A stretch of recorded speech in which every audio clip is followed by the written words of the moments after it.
Hello, everybody, and welcome. We're glad you're here today. If you have any questions, obviously always keep us informed as we proceed throughout this webinar to talk about issues associated with our September 23rd principals meeting. Hang on a second. Hello, everybody. This is Jeff Henderson and Kim Hermson. We're glad that you're able to view this. These are administrative issues associated with our meeting coming up on September 23rd. If you have any questions as you go through it, so obviously just write them down and we'll be happy to answer them, or send us a quick email and that will work as well. First thing we'd like to do is talk about some of the issues associated, follow up from our August 5th meeting that we had in Waterloo. First of all, just a reminder that keep reminding your bookkeeper to keep the Aries database updated with employees. We do use that frequently for statistics and so forth as it relates to some of the work that we do. So we do ask that you remind your bookkeeper about that, or whoever handles those kinds of things for you. Just a reminder that by September 23rd, your administrative goals need to be sent to your school contact person. Just so you know, we will be reviewing all goals in October, and if there's a need to revise, you'll be notified sometime in the month of October. So once again, take these goals seriously, make sure they're relevant to your situation, that they will make you a stronger administrator. The Title II guidance is still kind of in flux right now. So basically what you need to do is just have your consultations as you need with your public schools. Keep in mind that we are working at the state level with out-of-state consultants now that we've hired, for lack of a better word, to come in and work directly with the Department of Ed on our behalf, because we aren't quite clear whether or not we are getting the full funding that we are entitled to, and so we're checking on that. But in the meantime, for your purposes, just make sure that you are following through and having the consultations. A reminder that you need to invite legislators and candidates to your school. Excuse me. Just simply find out who is running on both sides, Republican and Democrat. Invite them both, and while they're there, and try to make it brief. Half hour. Give them a nice view of the school. And ask them about their school choice stance, both on STO and ESA. STO, obviously, I would imagine that you are pretty well versed in the number of kids that receive it. Thank them for support, and thank them if they're running and haven't been in office for the work that they will likely do when they get there. If you're a little less comfortable about ESA, we are including in the packet of materials for this meeting, once again, the talking points for ESA. So make sure that you have them, give them to the legislators before they leave so they know what this thing is, and more importantly, what it isn't. And once again, never called a voucher, because it's not a voucher. We are not taking money away from the public schools to fund this. The funding will have to be determined by the legislators themselves if they support this. We're not saying you need to do this or that and where the money's going to come from. That's what they're there for. Don't forget to register for the MTSS days as that information comes up. Remember, this is for school leadership teams. We have set this up in a way that we think will be very prudent by dividing middle school and high school away from K-5. So because obviously issues involving MTSS, issues involving work for professional development, work for issues revolving the schools are different depending if you're in an elementary versus middle school or high school. So that's why we've divided that up.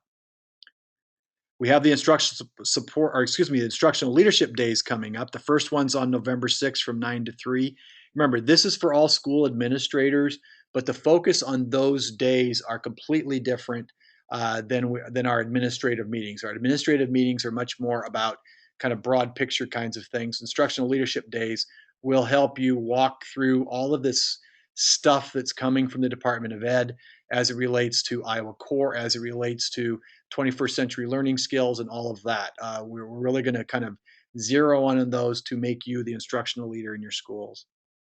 And the final topic in this, as far as the follow-up items, just a reminder that for lack of a better description, the MTSS days for high school and middle school has been moved to October 23rd. beginning at 9 o'clock. We're going to try to get you out of there by noon, October 23rd at AEA 267. Hello, everybody. I'm going to be spending some time talking about Catholic Dimension and some DE reporting, and several of these items are just reminders, but want to make sure that you have everything that you need. First of all, for the October administrative retreats, a reminder that by policy, every administrator does have to attend one of these retreats per year, and there are 3 locations to choose from: Mason City, Cedar Rapids, and Dubuque. So please feel free to go to whichever site works best for you. Just note, don't get this confused with the pastoral study days, and the pastoral study day for this fall is optional. So you may see some publicity about that event. That is not the same thing as these administrative retreats. For the administrative retreats, Archbishop Jacobs will be our speaker. The second item is Redeeming Administration. Hopefully all of your regional principal groups have gotten off to a good start with that book. We've received a lot of positive comments about it. It's very practical. I think people can relate to it easily. So just a reminder to use those at your regional meetings.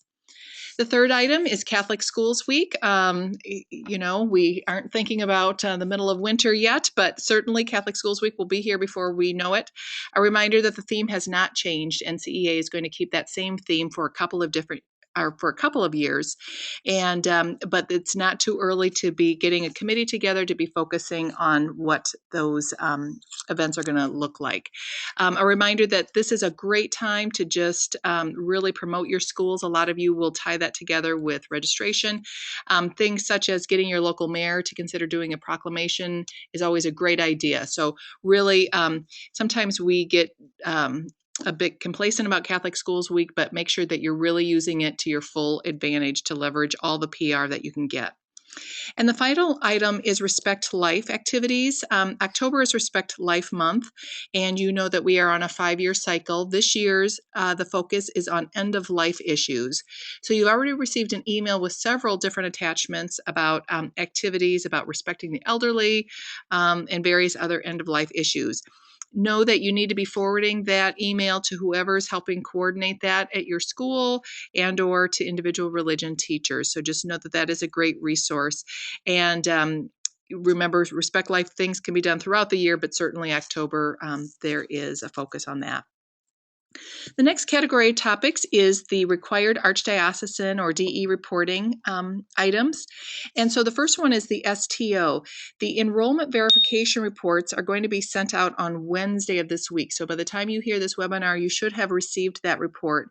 It is critically important. All reports are important, but this one is very important that you get this turned in by October 15th. And basically, you're just verifying who that money was allotted to actually showed up at your school and is currently enrolled. The second item is the status report. Hopefully, several of you have found this an easier tool or an easier version this year. And I know that several of you have taken care of this already as we've been monitoring that. That is due September 30th. And there are several items on there that would be easy to delegate to someone in your office. The next item is the fall beds and the fall bed staff. So both of these documents are due on October 31st, and you will need to make sure that you have a lot of information at your fingertips. Hopefully, you're able to pull out most of what you need from PowerSchool. Please note that non-certified staff employed by our non-public schools have to be included in this report. So you're going to need more than just your certified staff information. And it is important to be very accurate when you're doing this, because in case all of a sudden you have somebody teaching in a non-certified area, you're going to get red flagged really quickly with that report. So that's an important one. The next one is the certified enrollment count. So the count that you're doing is actually based on information as of October 1st. So as of that date, who is actually at your school, but the due date for this report is not until October 15th. The next one is the SRI, the Student Reporting in Iowa, and the certification of this data is due on or before October 15th. As long as you're keeping PowerSchool up to date, you should be in good shape, but if you have any questions specifically about SRI, please contact Deb Fleckenstein. The next item is in regards to the standardized testing update. Jeff and I had the opportunity to meet with the other diocesan superintendents a couple weeks ago with Director Brad Buck, and we were able to talk about lots of issues in regards to our non-public schools.